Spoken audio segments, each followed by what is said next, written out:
up. And many of you know these things, but I'm going to repeat them anyway.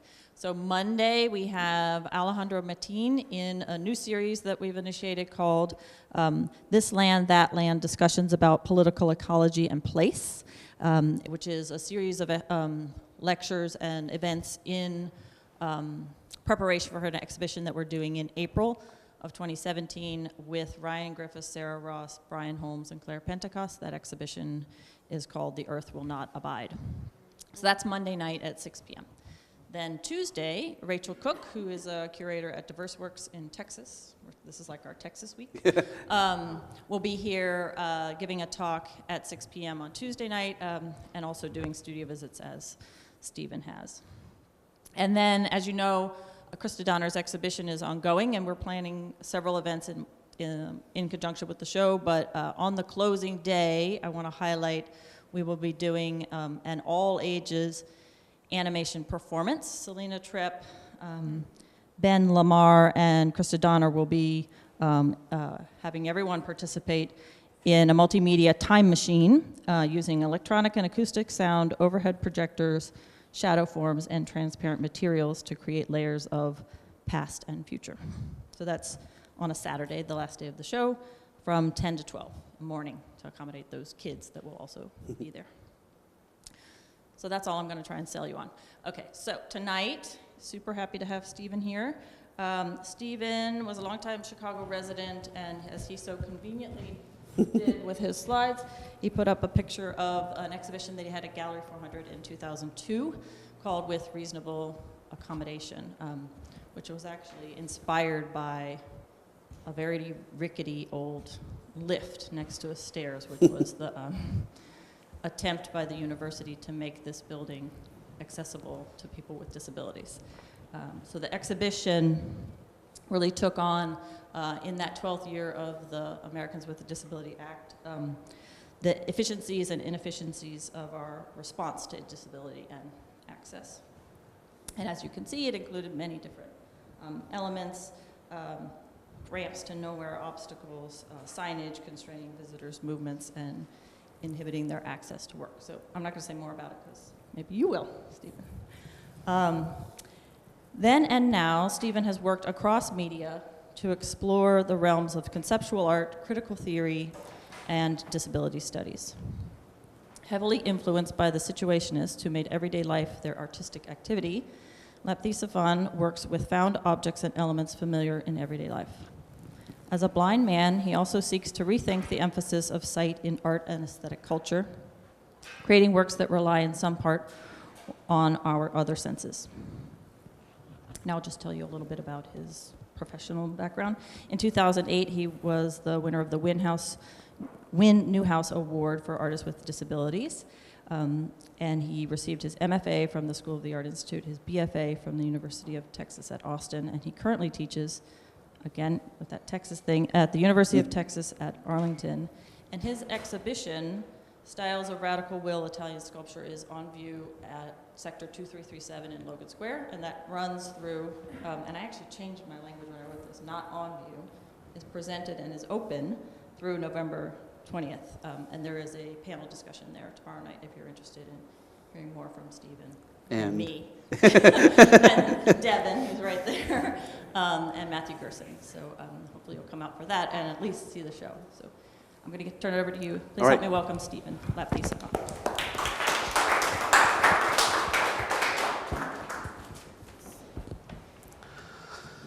All right. These things are always fun. And it's always, it's funny, things in both my work, life, and everything always changes a little bit. So I'm going to adapt a little bit of what I was actually going to do with respect to who's here. I mean, some people know me and seen some of this, and so we'll blast through some things.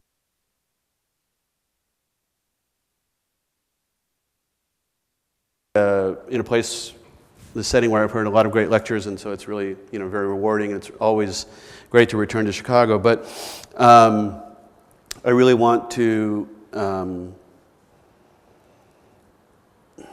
focus what I'm going to say in sort of two folks who are in school now, rather than to sort of a general kind of situation.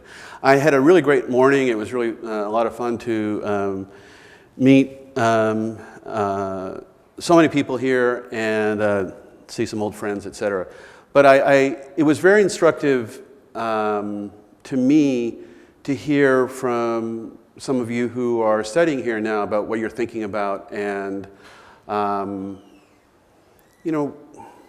where your anxieties are, what feels good, what doesn't, what you're after. Because it helped me see the kinds of things that I take for granted and to really want to show what it is that I can share with you in a better way. So I'm going to try to just really blast through a bunch of things and more talk about the strategies about how I make some of the exhibitions, what's important to me, what I'm interested in.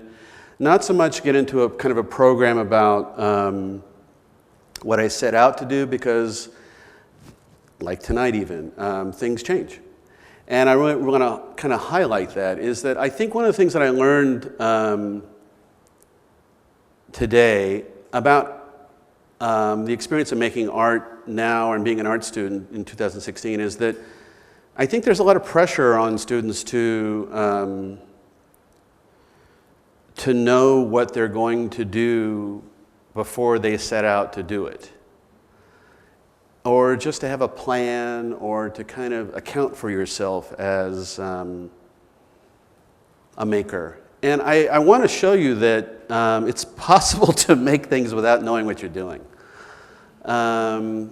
In almost all of these experiences, this work doesn't exist anymore.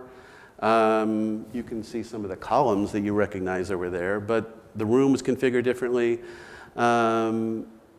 Pretty much, except for a few drawings and a couple of stretch canvases, this work is gone. And it's all work that I came into the situation with a certain kind of knowing what my interests were, but I did the work and left. The work disappeared, and we've got some images. I do a lot of different things. It was really hard to, you can actually hit some things go through. This was a show that was here. It was across the hall when the gallery was configured differently, but as Lorelei said, it was a show that was about the experience of being a disabled person, to honor you have the Great Disability Studies program here, but also just, I'm a partially sighted person. You can blast through these a little bit. And I set up a situation with markers of things that referred to kind of highlights of modernist art as obstacles to even navigate the show. I'm staying down the street and it's really fun, but it's like there's a lot of construction around here. And it's, people take for granted being able to walk in a city in a certain way, see signs, that kind of thing. And so I just set up things where just setting up things on the floor made it hard to navigate, things like that. It was really just that simple as it can be. It was just calling attention to how hard it is sometimes to see things, walk. You can hit another one. This area was in the corner, obviously, and it's a situation where I blocked it off so that you really couldn't see to get to this piece, which is a reproduction of the Fuseli painting of Milton blind poet, dictating to his daughter his poetry, and it was one of those things, the image that's in the Art Institute, and then the pieces that are turned to the wall, some of my own work, so you can't see it, and then blocked off in a very casual way so you can't even get close enough to see it. So it's about that way of using space to enact the drama of being able to see something, like telling you no.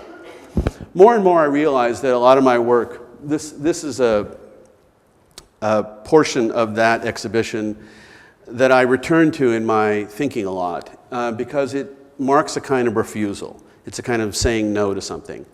And that's something that I find interesting. I like the idea of saying no. of making a piece that doesn't give you anything. So you'll see more and more of that, but this is where some of those things kind of started to percolate a little bit. Anyway, you can go on. This is another kind of refusal in a way. There are a lot of ramps all over the world, and some of them are helpful and some of them are not. And what I was mostly struck by, as Lorelei mentioned, downstairs when I walked into the space, initially it was so funny, there was like this huge contraption of this box that would open on one side, you could move a wheelchair into it, and then it would take you up, and then you could take whatever, and it was basically moving you up, 3 feet, and the thing was, you had to call the thing down, and then it went, and then the thing would open, and then somebody would wheel into it. And it seemed both not very helpful and kind of oddly humiliating. And the best part of it that marked what it was really about was that it was completely covered in dust. So that anybody who was really wanting to use it would either pull in and go, no, I can't go there, it's too much, it's not worth it, or probably would just say, I'll figure out another way. And so it was like the idea that the way that institutions tell you, we will accommodate you, but it doesn't really help, what seemed to be just like completely emblematized by that lift that was downstairs. And so this was a kind of way of making a little bit of a reference to it, but a kind of way that there was like this little, it was like a sort of mini minimalist sculpture as well. So it was kind of a ramp that went nowhere, like the lift, that wheelchair lift that was downstairs years ago that kind of went nowhere. So that was what this is about. So anyway, go ahead.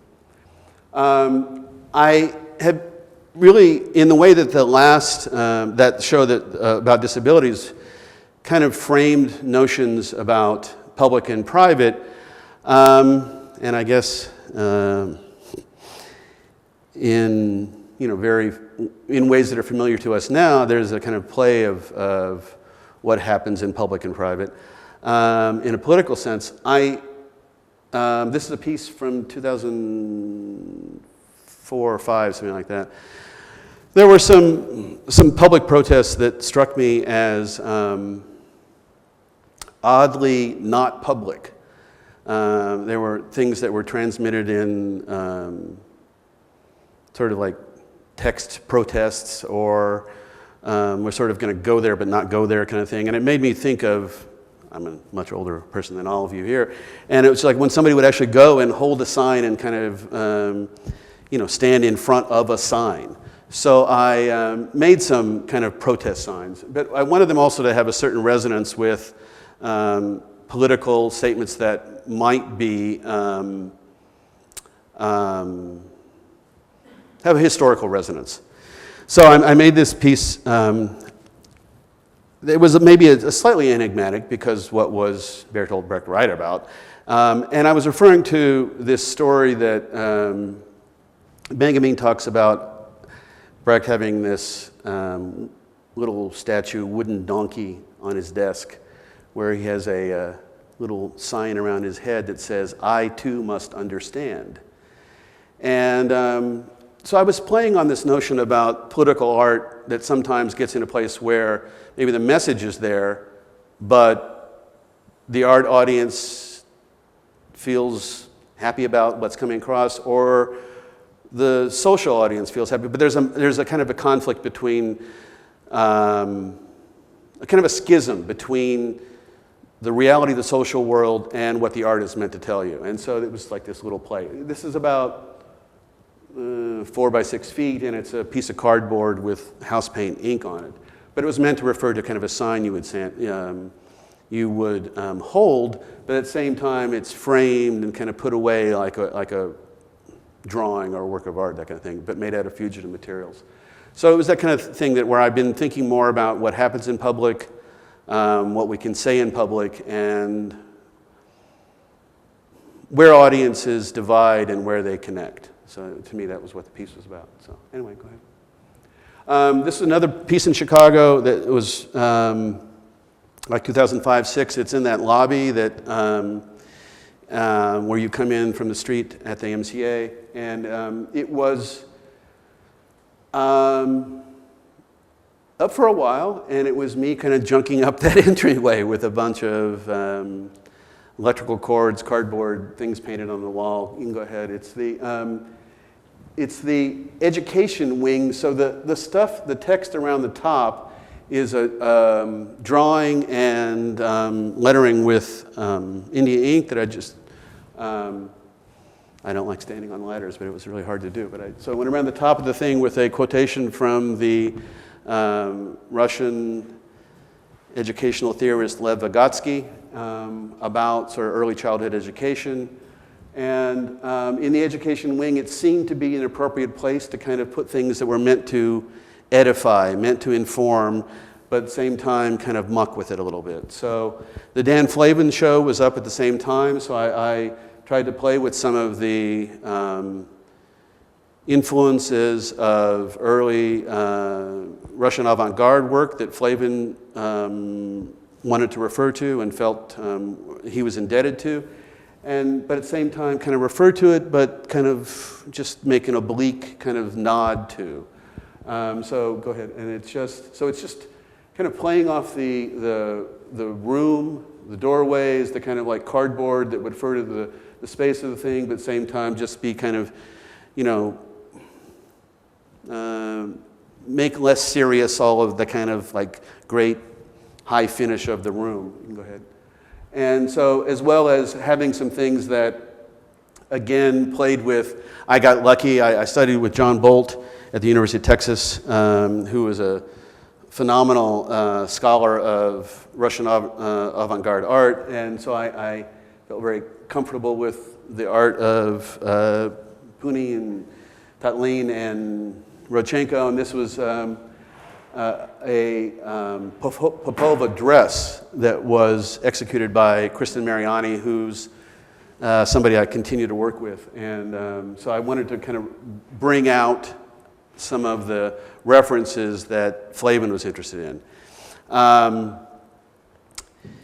And this image shows you a couple of things that have lasted with me. It's a continuing relationship with Kristen Mariani, who is an artist and fashion designer who lives here. But it's also a situation where it shows you the fact that I'm continually interested in other people's art, in works of the past, trying to retrieve and revive and show the importance of work that needs to be thought about that maybe 20, 30, 40, 100 years ago, but that I think still has some relevance to our moment, and it's the kind of thing that I return to a lot, even in the show that's currently here in Chicago. So, all right. Yeah, you can keep going. It's just, all right, so this is a similar thing that's has the same kind of things. It's got some reference to a lot of older artists. I think it was like a 5,000 square foot room. Again, something where I basically made you. Devin saw the show. It was really nice. Have some old friends who've seen the show. But it was my kind of little mini tour through markers of modernism. Places where modernist art and politics met. Go ahead. And it's just things that pointed your attention to places in the trajectory of Western culture where a progressive ideal began, and to sort of show where the thing went off kilter a little. The quotation on the wall is a segment of Rousseau from Emile, talking again about early childhood education. These plates are these things that refer to, again, Russian artists who kind of tried to meld design and art. So this kind of plate design. And things just kind of laid out and scattered around the room. Go ahead. These are the plates. And they're surrounded, it's like sort of as if they were taken out of the box. I like to do a lot of things where it feels like you're let in on the process, so that it's not, there's a little bit of a question about, is this finished, quote unquote, or is it still happening? That kind of like Am I supposed to pick this up? What are we supposed to do with this? And I want those questions to happen. I want you to feel uncomfortable with asking, what am I supposed to do? Because I think that in the questioning of what is supposed to happen, if you're really critical, you're asking yourself, by what standards do I judge that?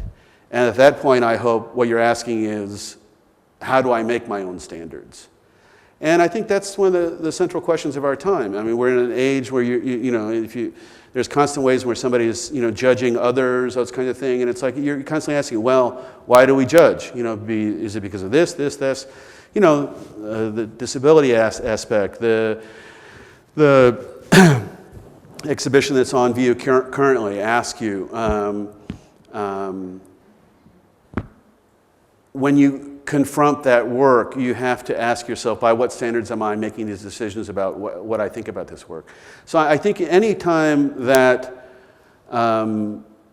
cultural production forces you to engage with one's own decision-making process, I think that's what we should be doing. So that's kind of what I'm trying to get after. Go ahead. So to me, as we move through things like high culture, like pianos and whatever, I think, and as I tried to shorthand a trip and a tour through the 20th century, it seemed like the 20th century ended mostly in decadence. So it seemed like the way to emblematize decadence was some patent leather high-heeled shoes. And go ahead. And these are, this is another aspect of the room, little nods to aspects of the 20th century, artists of the 20th century. Go ahead. And then just the way that, you can't keep doing these, there's the same thing, there's flowers everywhere. So go ahead, keep doing the same thing. But it seemed like, as I say, this was one of the last things you encountered as you made the circuit through the installation. And go ahead. And it's these Christian Louboutin shoes. It was funny, again, a sort of quasi-collaboration with Kristen Mariani, who made that Popova dress in the MCA installation. And the joke I said with the people who had the space was, they were like, well, we usually do an insurance form. How much do you value your work? I'm like, well, it's all a bunch of cardboard and salt and, I don't know, I wrote on the wall, but the shoes are worth a lot. So I guess you better insure the shoes. So anyway, so that was the end point of the exhibition. I always had this kind of feeling like the shoes were kind of like Charlotte Rampling in the Night Porter or something like that. It's just kind of fetishy, kind of weird, patent leather things with their beautiful red bottoms. But anyway, this was a show from 2007 in St. Louis. So we can go on. This is a show shortly after. This was a show in Berlin that was at a place that I really like. There's this guy named Uli Kraus in Mitte who has this place called Zagreus Project, and he does events. He and I have almost identical histories of going to art school together. This is about the same time, but then being very interested in food and cooking and cuisine and things like that. And what he does is he has food events in his gallery for every show. He's a great cook. He has a kitchen in the back. And he and I worked on a menu for everything. And again, this was a kind of slight move to a lot of what I've been getting to recently, which is approaching the kind of point of the exhibition, not in a programmatic way, but more in a kind of way that just nudges you with a little bit of the feeling of the thing. So go ahead, and it's really the texture of the materials, the arrangement of the materials,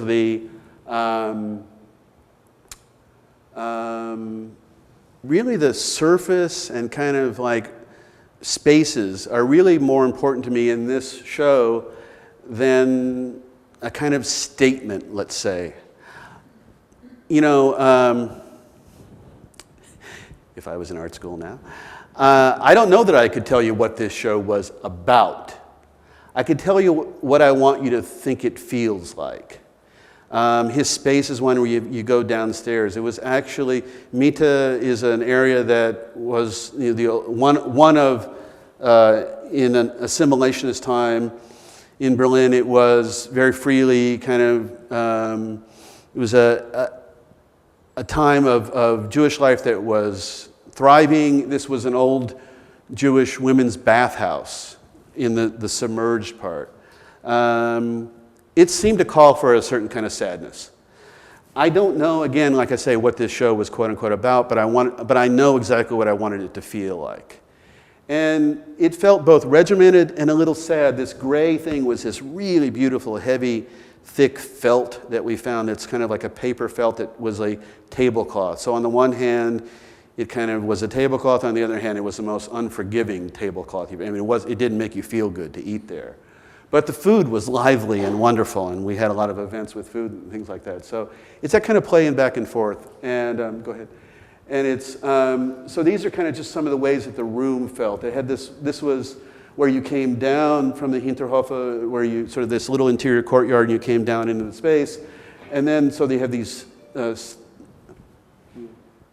we lose everything? Okay.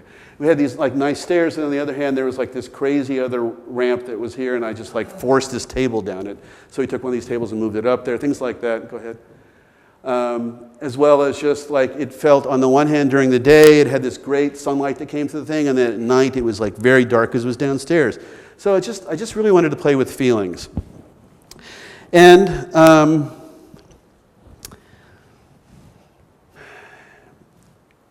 I'm saying feelings and emotions and that a lot to you now because what I really want you to think about as art students is that I think there's a lot of, go ahead, this is a wall drawing made with wine and pencil that was on the wall, go ahead. And then this is like a little shelf that has like the sort of dripping candle that again feels like sadness to me. And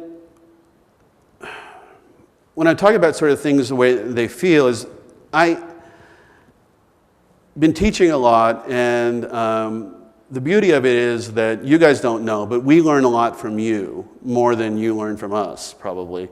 And one of the things I've detected is the thing that I think that there are certain aspects in which I detect that a lot of art students feel like they need to say something in an organized way that is what could be called discourse. And I think that art is one of the greatest things that we can do together, but I don't think it tells us things in the same way that a scientific treatise, sociological research, but it's not discursive in the same way. It lets us feel things. And I just want to encourage you to let yourself feel things and just have the confidence that if you're feeling it and it's true and it's right, it's something you should do. So, as I know some of your instructors or a couple are, that's not a blanket saying, well, I really feel this, and you can just like not be on your game. But I'm just saying, I just think that art does better with emotions than it does with discourse. And so, not to say that one is better than the other or more important, but that I think it's important now to be able to isolate when we are doing what we're doing in one domain and when we are doing something in another. I think that, the exhibition that's here, in fact, I think does a really great job of giving the richness of what art making of a certain kind is able to give us as humans, and at the same time instructing us as well. I mean, I think that's one of the great things about the show that's here. It's a really beautiful show in that way. I mean, it's so clear and clarified in that way. Anyway, so that's just a little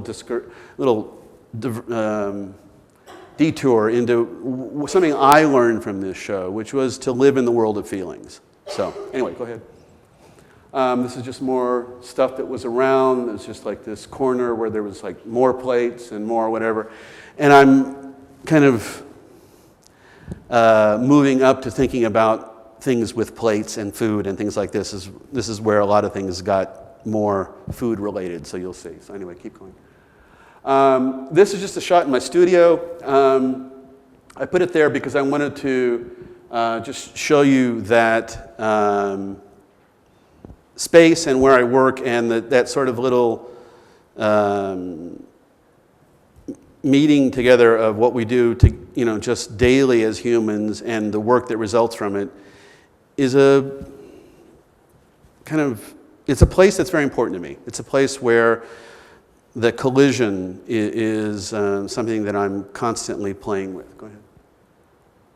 I'm going to just show a few drawings. This drawing is in Chicago now, so I just thought I'd throw it in. But it's a bunch of ink, and it's a kind of a homage to Daniel Sperry, the artist you probably know with plates, maybe, and like things turned upside down and whatever. So, but it's just, again, sort of something that I do that's very important to me, which is pay tribute to other artists. Go ahead. These are just some other drawings that I wanted, again, put in here because there are transitions between thinking about both use of food items and reference to food. Go ahead. This is a drawing that I made that is made with what I call the ink made from dissolving saffron. So it's saffron tendrils dissolved and made the drawing. I did a show that I'm really happy with that was made at College of DuPage. It was all about me signing the wall in a big way, talking about a statement about what it is to be an artist and how we claim to make our interior space and our subjectivity important to the rest of the world. But I don't have images of that. And this is actually, as much as you're sitting through a lot of images, there's a lot of other work out there, and I didn't show that, so go ahead. This is a thing that was important to me because this is a piece of paper that I first got in undergraduate school another century ago, and it was just layers of being rained on, carried, written on, moved somewhere else, written on again, covered over, and just layers and layers and layers. And I wanted to put it in there because, again, as art students, I think that you have the understandable pressure to stick with something, make something. And I want to encourage you sometimes to think that, to stick with it for the long haul. That there's a way in which sometimes we may know there's something there, but you don't know what it is. And this wasn't made with the idea that there would be a successful drawing. It was just an object, a piece of paper that I was attached to. And I just kind of let it keep being what it was. And like I say, this is a 40-year-old piece of paper that just got more scribbling on it, more covering over, and things like that. So let your emotions guide you. And if you know there's something you need to hold on to it. Stick by that. Go ahead. This is again, I'm sort of trying to move up to the food thing and the whatever. And this is a drawing that's made mostly with coffee. And so it's just coffee that's poured around in a certain way and then with ink on top of that. Go ahead. Okay, so now full-on potato land. This is a show in San Antonio. It's this kind of small little house space. It was in the other room facing this with a close friend and somebody who has been important to my life, Matt Hanner. It was actually, oddly enough, a piece that we made together that we were talking about memorializing. So it's very funny that with the way that life works out. But it's basically a piece with wood, potatoes, and candles. And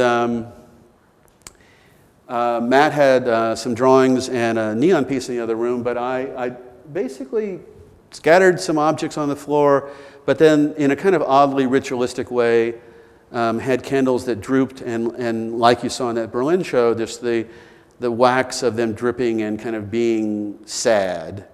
You know, it was meant to play against the kind of humble, kind of stubborn, holding on, gonna stick with it, potatoes, with the kind of giving up of the candle that just kind of like was sad. And so it was just this piece that being on the floor changed your experience of looking for where the art was.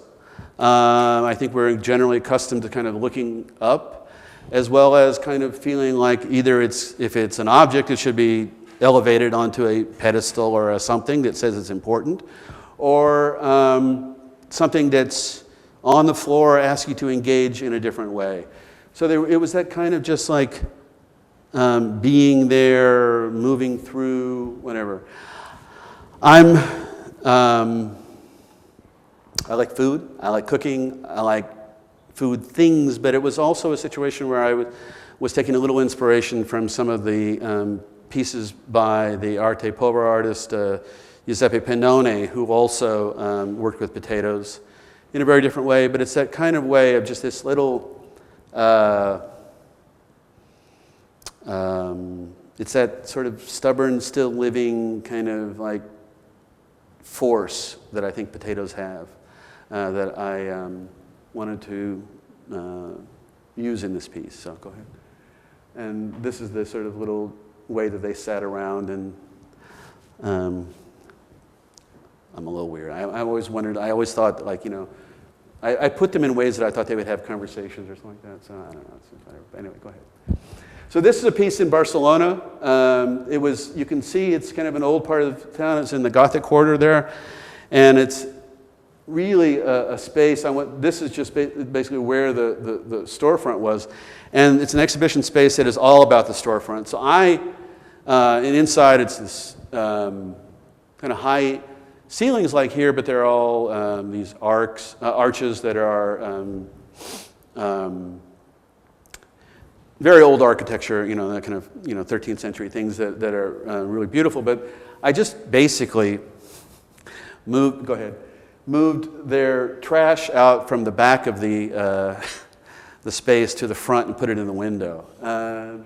Because even though it's, again, this sort of Gothic quarter where there's a bunch of stuff, it's just this beautiful street and these little alleyways and whatever, but they're all like these chic shops as you go from one end. And so I just moved all the trash from the front to the front. But I wanted to sort of displace it and change the time feeling of it. Like where on the one hand, you've got these chic shops in this Gothic quarter of Barcelona with so much history, you know, the great architecture, but then sort of like take the sort of shipping cartons that were in the real alley and then move it to the front. And so that was really this piece. It was very simple, but I think it worked. So go ahead. Yeah, this is just the, like I say, I just took all of the, number one, I like cardboard and I like cardboard boxes, but it was also, I just like went in the alley and moved it all in the front. So anyway, go ahead. This is a show in Berlin as well, and it's again sort of collecting things from the street. All of these shows are examples of places where I went somewhere and had not seen the space or really known what I was going to do, but I just hung around for a little bit, got a little sense of the place and the space and the situation, and played with it. So I collected, go ahead, one more. I think there's one. Oh no, I'm sorry, go back please. And so it's a one corner of it, but I didn't have a lot of images. But it was really just, you know, probably a little jet lagged, probably a little tired, and just like gathered up a bunch of stuff from the street, took it up to the gallery, wrote on the wall, and just really tried to give a sense of what it was like of my own experience, having walked around in the streets for the sort of preceding 3 or 4 days, and then wanted to transfer that experience. It also had a sound piece that went with it. that was all about the idea of translation. I also, in the 3 months before the show, mailed a bunch of postcards, envelopes, posters, just all kinds of things to the space. So that was all sitting there on a desk as if somebody had received a bunch of mail, but it was all mail from me. And then I sort of took it and reinvented it on the walls. But it was about kind of displacement. It's always a kind of thing when you go somewhere and you don't really know what is in store for you. There's always that sort of disjuncture of where are you, that kind of thing. And so it was just really it was a piece about that. It was about translation and about distance and things like that. As I said, there was a sound piece that went through that was all about translation from German to English and things like that. And this, I make some, a lot of video pieces, a lot of sound art pieces, things like that, and I didn't include any of this, but I also feel like just for the sake of time and whatever, I always feel like sometimes in presentations like this, it's all kind of, when you sort of sit there and now we're going to listen together, it's always kind of deadening, so I didn't include that stuff. So anyway, go ahead. This is a piece that I really, really like, and I don't have the slightest idea exactly why I do so much, but I do. It was this installation in Dallas. It's called The Map of the Known World.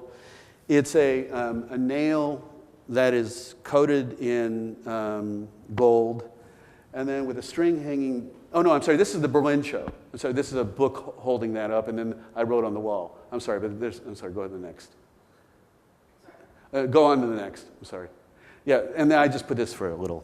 I wanted the Berlin show had this thing where I wanted. There's a book that's being held up by that piece of wood, and that was that same piece of just like there was a thing I carried that piece of wood from the street. It was basically just taking all the street and moving it up to the front. Anyway, but I really like this piece. There was a piece from Dallas where it's a nail that's coated in gold, and then it's a string holding down. It's a bunch of spaghetti, and then over a little can of canned tomatoes that's filled with congealed bacon fat.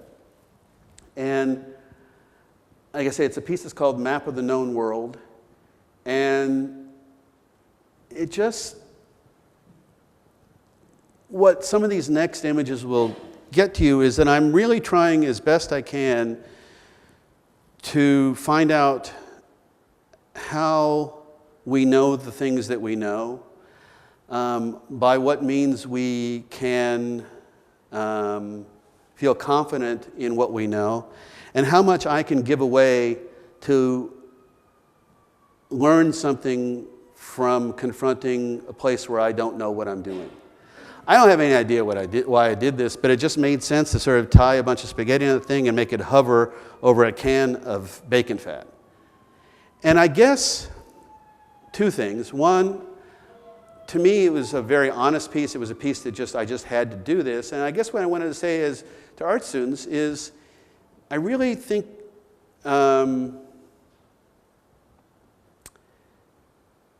I'd like to encourage you to be in a place where if you have to do it, there's a reason you have to do it. Again, that's not an excuse to do anything. You can just sort of stand by, I have to do this, But I mean, just really try to get in touch with the things that you feel genuinely guided by, and trust it. I think that younger artists get barraged by so many outside pressures. I think I think it doesn't contribute to you allowing to sort of like trust that there's a reason why you ended up here. You ended up here because you've been weird since you were 5. You've like drifted off and done whatever and you've seen something else that nobody else has seen. Trust that. Have confidence. You've seen, you've been with your friends out in the street going somewhere when you were, 13 years old and everybody was doing whatever and you're like, look at that. And they're like, look at what? So trust the fact that you see things differently and hang on to it. Have some confidence in that way. And again, this is a piece where, maybe it's this kind of back and forth thing where we talk ourselves into something. But this is what I mean by that, is that I don't have any idea why I necessarily decided that a bunch of spaghetti hovering over a can of congealed bacon fat was what I needed to do, but I needed to do it.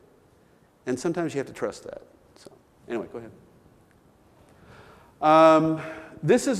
We're jumping up to some more Dallas pieces. And this is a situation where I like to just use it as a way of showing that sometimes I do things because the space tells me to do it. I had a friend who was directing the gallery at a place called Richland College in North Dallas, and he started directing the space, which is carpeted, a huge space. Had basically no walls to put things on, but it had one glass all on one side. But one thing it did have was 28, electrical sockets all over the floor. And it was just the weirdest thing where it was just like, what? Why are all these? And I said, I want it. I said, I'm going to plug something in every one of those holes. So there's like stuff where there's like record players coming out, or there's lamps coming out of things. There's little odd machines that hum and buzz. And I just basically wanted to like plug up all the holes. I'm sorry, what? No, it was very unexplained. It was like they used to use this thing where, for some reason, the administration of the college would use the gallery to have meetings. So we kind of thought maybe they did like, either they put their machine, but it was like they did it from a long time ago. It wasn't like anybody had a laptop, and it wasn't projectors for video. It was just, we never could figure out exactly why, but it was carpeted and then filled with holes everywhere.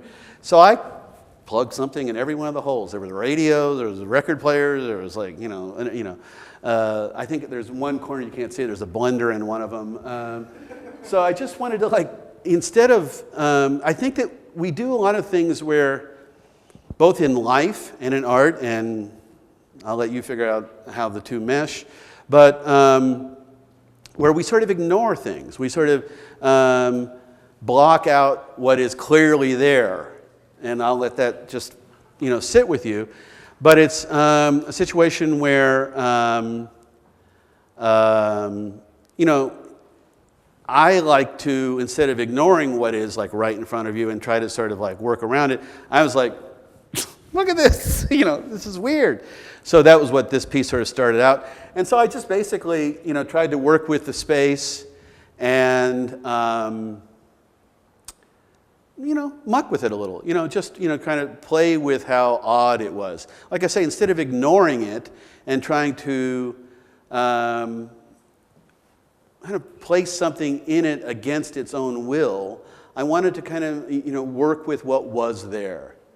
Again, for me as a teaching thing to tell you, I would say, that whenever you make work, don't ignore all the stuff that's going on around it. You're not making these perfect things that can go anywhere, blah, blah, blah. There should be things that really do respond to this place, time, situation, and moment in which it's both seen and made. And that's something I think that I want to say in what I do, is that art should not block out the world around it. It needs to respond to it. It needs to engage with the entire physical, social, and emotional state in which it lands, wherever it lands. So these were just like, again, sort of, we do the same things all the time. It's like probably the same, kind of thing in that MCA show where there was the loading cart. But to me, these loading carts are always markers of process, of the fact that things aren't fixed, that works of art, life, moments are not places where there's not a clear ending and a beginning, that it's always in flow and it's always in flux. So I want to sort of have markers of things that indicate and engage with unfinish, of things that could change. Because I think that there's a way in which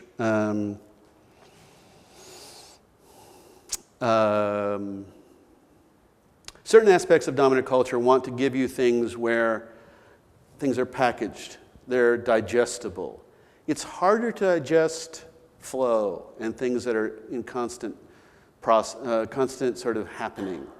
Constant happening is engagement. Things that are fixed and processed are consumable, and they're saleable. They're digestible in other ways. So I want to give you things where the possibility for change, the possibility for beyond change of maybe it goes bad is lurking there. So that's why some of these things feel a little influx, a little inflow. Things could change. Things could topple over. So go ahead. I've been doing a lot of pieces in Dallas. One thing about Dallas that's good, Texas has its own pitfalls, but is that in Dallas there's a lot of, it's not the same flux and flow that I'm wanting to engage with, but there's a lot of real estate that's in constant motion. So I've been having some opportunities to do things in certain warehouse spaces and things like that. So, and I'm usually pretty game for anything. So there's a lot of times when an exhibition needs to happen, and I've gone in. This is a thing where I showed up. It had to happen. Showing up on a Wednesday, it has to happen on a Saturday, and this is what we did. And there were these boxes that were being made in these things, and I basically took them apart and turned them into this kind of very severe kind of, I don't know, again, referring to a lot of other art. There are certain things, I'm sure you could guess certain things, but it's just wanting to refer to other events in culture, things like that, other objects, other look, but in a very offhand kind of way. This also was a big sound component in this. There was a huge attack of just plain static in the room. It's a huge space, but it was like you walked in from a closed space into this very open space, and it was just like this assault of kind of basically like radio static that hit you. There's a video of the way the static feels. You can find it if you're curious. But anyway, go ahead. This was another, I like returning to and referring back to things that link with how much I feel attached to and love Chicago. But this is a piece that was actually at Gallery 400. It was arranged by my same benefactors at Green Lantern, but about more root vegetables. It was a piece that was about not letting something rot. And if root vegetables are sort of kept cool, they don't sort of like go into an ugly, mushy state. So this was basically the vegetables before. Go ahead.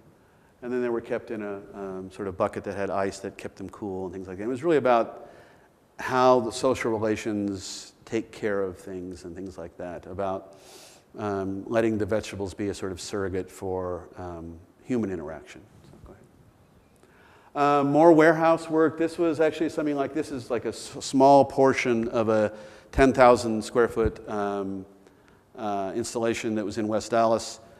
And it was really a thing that just kind of moved you around the space.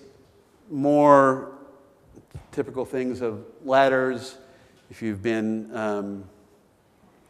I guess this should be one of those things where it's like, when you have to like join a website and it says, prove you're not a robot. It's like pick out the images with a ladder. You should put them in. It's like there's like ladders everywhere in my work, so it's very weird. It's kind of embarrassing, but it's more sort of like process. It's like a kind of thing when you walked into the warehouse. It was kind of thing where one might be on the fence between, is this something that I should be seeing, or is it something where something has gone wrong? So there's like every corner has something that has something where there was kind of an accident, a kind of mistake, a kind of thing where something happened that really, in a way, shouldn't have happened.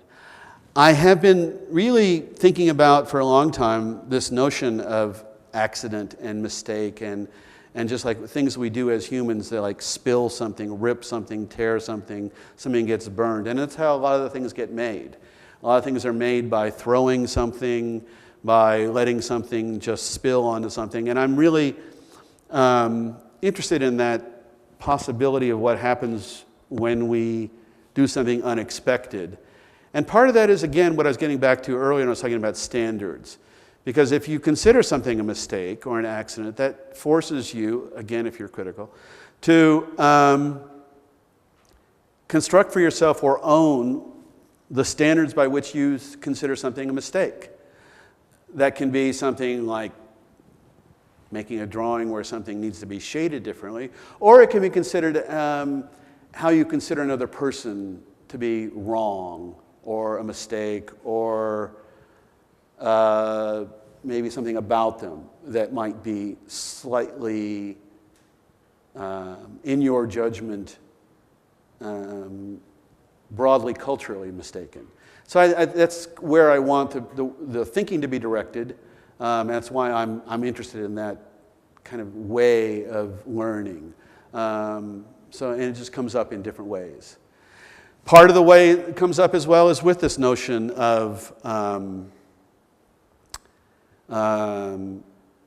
some of the use of potatoes, vegetables, things like that, because I want somebody to think about it. It's like, well, somebody saying, well, what happens if it rots? And it's like, well, throw it away. It's like, oh, I can do that? And it's like, yeah, well, what's going to happen? And so it's those kinds of things of just asking, like, why do you think something has to be, quote unquote, permanent? We're not. So my art making wants to call attention to our own impermanence in a way. So that's all. Go ahead. This is a piece I like a lot, and it's actually, I feel like I wanted to, there's a slight nod to this in the work at Sector right now. It's basically a table that, you don't see that, but it's a found table in an alley that's just very kind of like handmade and kind of badly put together. This is another can of tomato jar with a bunch of rosemary that's stuck into it.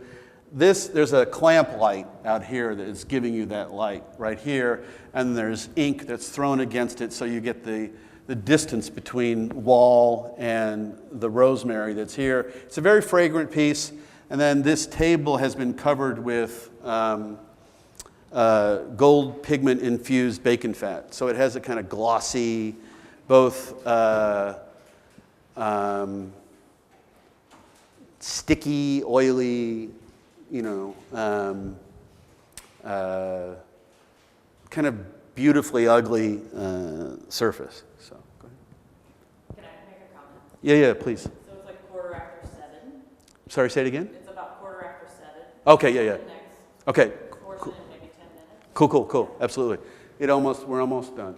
This is my show at the DMA, which very much played on these kinds of in-between states of studio, real life, that back and forth. This is the desk. This is my desk, which I bought in Chicago. It's now in Dallas and is in my studio. And I make a lot of work both with it and on it. And the curator of the show very much wanted to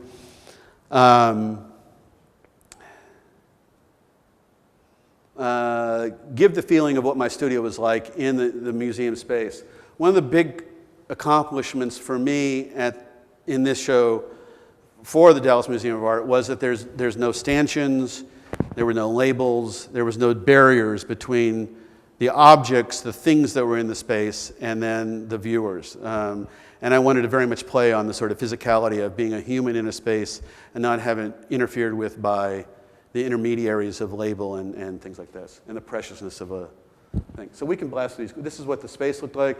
I have these walls in my studio that just happen because of the nature of the space, where you have to kind of like they need these braces because my studio is falling apart.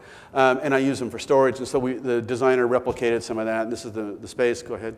We'll blast through some things quickly. This is the same back and forth. And then you can see that then this is a wall that I did at the DMA that was playing with this turmeric kind of gesture of spice. Go ahead. This is the drawing that was on that wall. This is a map of Rome that has the imprint of a potato that had rotted and burst because of heat, and it like fermented. So I don't know, I call it potato ink, but it was pretty stinky in my studio when it first happened, but it just was left there to rot. And then there are more, go ahead. This was in the space where I was, this is again another kind of reference to what my studio looks like. It's trying to create an intimate space for some of the other drawings that I did. Go ahead. This is another big turmeric wall. It's 40 feet long and about 12, 14 feet high. It was in New York about 2 years ago in the fall. Go ahead. We'll get to the end. This is how you can see how, go back if you don't mind. You can see how long it is. That's all I was going to say. Go ahead. There's of course, there's sunflowers against that wall and potato. God, you keep using the same thing. And a tomato. This is a show in Los Angeles that was all made from found materials that I found there. We'll blast through some things. And then the last thing I was going to talk about, I saw the Sigmar Polka show at the Museum of Modern Art a few years ago, and really decided that I wanted to make some stretch canvases after about 40 years of not having done that. And so this is one of them. Go ahead. This is another one that was in the studio. This is what the studio looks like. Go ahead. And this was one that came out of those stretch canvases. And this is a lot of stuff. It's those same materials that I've been using in installation thrown against this space. It's ink and it's spray paint and pencil and charcoal and bacon fat and mold and probably some other things. Go ahead. It's the same thing. These are swaths of cinnamon, dill, spices, turmeric, paprika that are used as the color. Go ahead. This is another studio shot. Go ahead. I thought that would make you laugh, Devin. Go ahead. And then this is, again, what the studio is more sort of, I'm deeply connected to my studio like many artists are. Go ahead. And this is the image thing. What I wanted to talk about here was the fact that this is it's a part of a video, but it's also intentionally playing with out of focus in the way that the brokenness, when something's broken, there's a kind of precision to the way we feel it. And I wanted something that really felt like the out of focusness made it this ill-defined, kind of out-of-reach moment of brokenness. So it's just an image that I like, I've been playing with, and I don't know exactly where it goes, but go ahead. This is something from the Nasher thing, which we don't have time to get into, but go ahead. And actually, we're pretty much near the end because this was a version of the eggshell that's hanging at Sector that I did at the National Sculpture Garden in Dallas. Part of a project that engaged with the work of Giuseppe Pennone. It's hanging from a tree, and the egg comes down and just swings. Go ahead. And this is another engagement in the sculpture garden. It's a column that has a potato that's been painted black inside of that, propped up with that same book that's actually over there. Go ahead. And these are sector images, and I hope you'll come see the show over there on Milwaukee Avenue. And tomorrow night, as Lorelei said, it will be a talk with the three of us plus one more person. So please come, and we can end there since there's not much time. So there's a bunch of Nasher images, which anybody's curious, you can blast another ways, or we'll talk about it another time. But it's a lot of work, and I had to eliminate a lot of things. There's like 3 times more work that I've done in the last 3 or 4 years, but I just couldn't squeeze it all in. So anyway, thank you.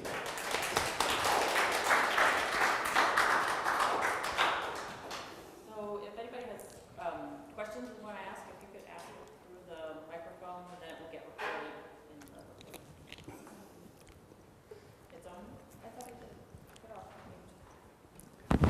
You want me to?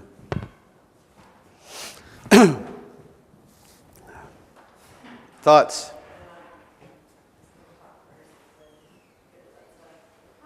Hi.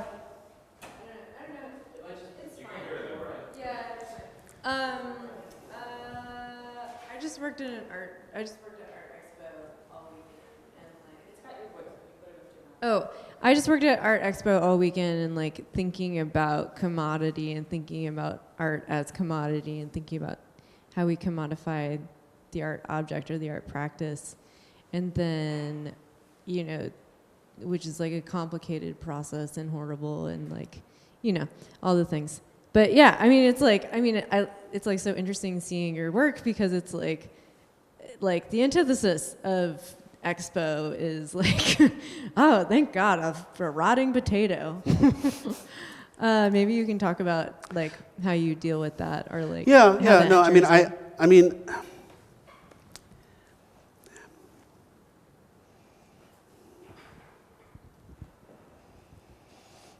you know, it's hard for me. I mean,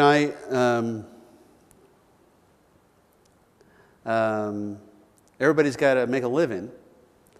And, you know, I mean, I'm very conscious of and very aware of the importance of what all of you have entered into as a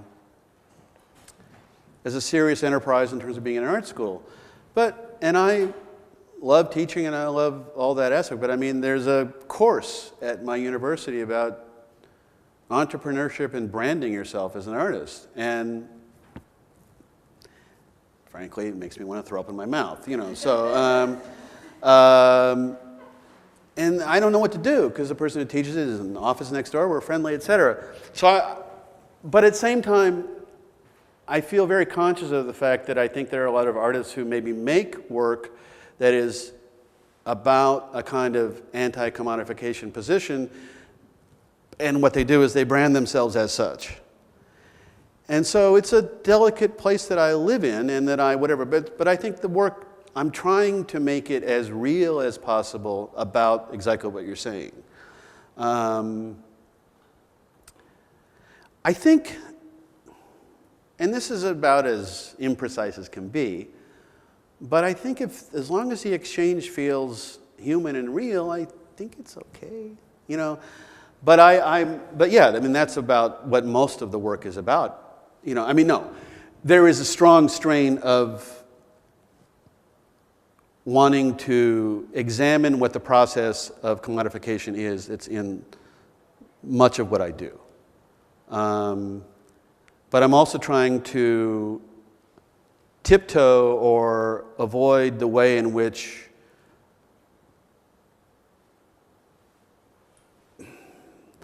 the machinery of dominant culture can also turn anything into a commodity. So I'm trying to play on it. I don't know that it always is successful, and I'm also happy to, you know, I mean, I sell a drawing every once in a while, you know, so I mean, so that whole aspect of exchange is a problematic place. I don't know that I have a solution or an answer, but yes, it is as antithetical to what you see at an art fair as it could be. So, does that help? Or Yeah. Sorry, that's like an question. Not at all. No. I think it's there. It's there. No. I mean, it's not annoying at all. It's real, and I think, you know. You know, I really, really loved, I mean, this is not, you know, BS. I mean, I really loved the energy that was in all the studios, you know, that I experienced just briefly today. It felt very genuine and very communal and thriving and I mean, important. And I've spent, you know, like 2 summers in visiting some art schools in California. I did a thing at RISD. I visited other places. And, you know, there really is you know, without any, even thinking about it at all, a lot of art schools where people teach how to commodify yourself. Not even just like, you know, like gently, but like loud and proud.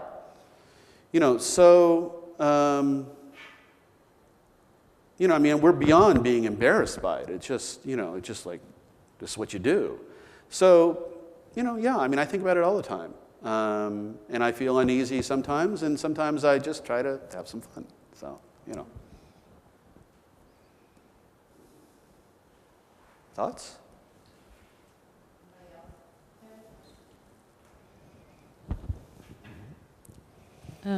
I guess one of the things that I was struck by earlier is how you were talking about, when you were talking about feelings.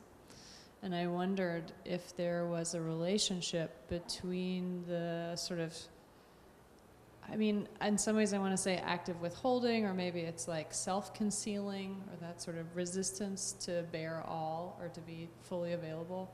It was one in the art objects themselves. I was wondering if there's a relationship between that and feelings for you. Yeah, I mean, to me, I think some of it revolves around things that I hear about from some art students who talk about their intention or what the possibility for intention is. I don't think there's any, as best as I can be aware of what I'm doing, intentional withholding. I think there are just times when I give up the claim that if I set out to do X, Y, and Z, that I'm going to make you feel that way. I just try to kind of like direct it a certain way and hope that there's a link, a connection, whatever.